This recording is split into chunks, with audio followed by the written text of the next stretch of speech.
Est-ce que tu veux faire partie des 15% qui réussissent en médecine? Je te propose dans cette vidéo justement de te montrer tout ce qui fait qu'un étudiant qui a de bonnes méthodes peut réussir à faire partie des 15% qui réussissent chaque année. Donc forcément, je t'encourage à regarder toute la vidéo jusqu'à la fin pour avoir toutes les astuces.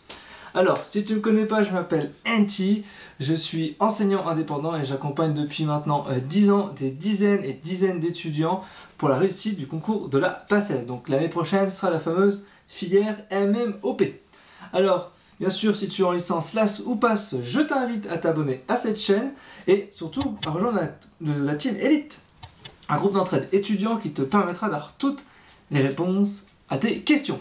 Alors, pour faire partie des 15% des étudiants qui réussissent chaque année, il va falloir déjà avoir une idée claire sur ce que tu veux faire.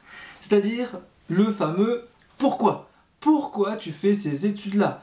Pourquoi tu veux devenir médecin? Pourquoi tu veux devenir pharmacien?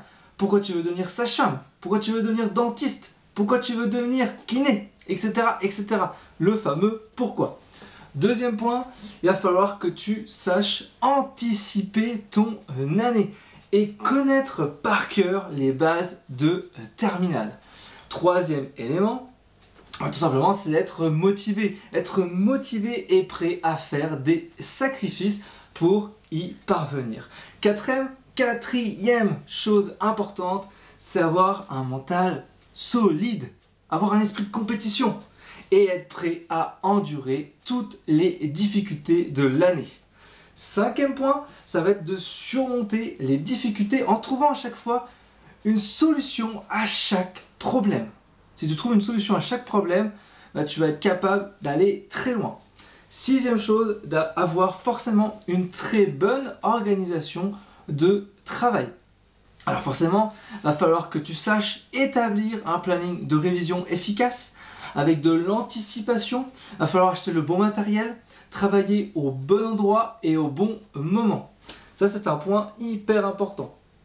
Septième élément, il va falloir ne pas travailler 12 heures par jour, mais travailler efficacement sur peut-être 8 heures. Il vaut mieux travailler moins, mais travailler mieux. Ce qui m'amène à un autre point, c'est surtout ceux qui vont réussir, c'est ceux qui ont su acquérir une méthode d'apprentissage efficace et depuis le début. Si tu as perdu 1 mois et demi à trouver ta méthode de travail, c'est mort. Je préfère le dire direct.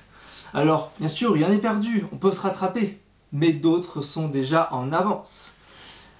Autre élément, c'est ne pas apprendre par cœur, mais apprendre intelligemment. Qu'est-ce que ça veut dire? En gros, c'est ne pas aller dans les détails, mais d'abord d'apprendre l'essentiel. Une fois que tu connais l'essentiel, tu vas dans les détails. Ensuite, c'est les personnes qui ont su allier plaisir et souffrance. Pendant cette année qui est hyper difficile, il va falloir trouver des moments de calme, des moments de divertissement qui te permettent justement d'être heureux pendant une année compliquée. C'est pas simple parce que tu vas craquer à de nombreuses reprises. Moi-même, j'ai craqué énormément pendant cette année, mais j'ai su trouver des moments de plaisir. Regarder une série, écouter de la musique, crier, etc. sont des éléments qui te permettent de surmonter cette année. Et enfin, c'est les étudiants qui ont su, avec une force, se mettre à la place des enseignants pour pouvoir anticiper le maximum de questions et de voir le rapport par rapport aux différents cours.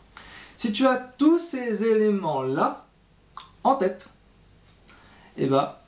tu peux faire partie en tout cas des 15% qui réussissent. J'espère que à travers cette vidéo, j'ai pu t'apporter des éléments de réponse. Je le rappelle, tu peux t'abonner à cette chaîne et rejoindre le groupe de la Team Elite.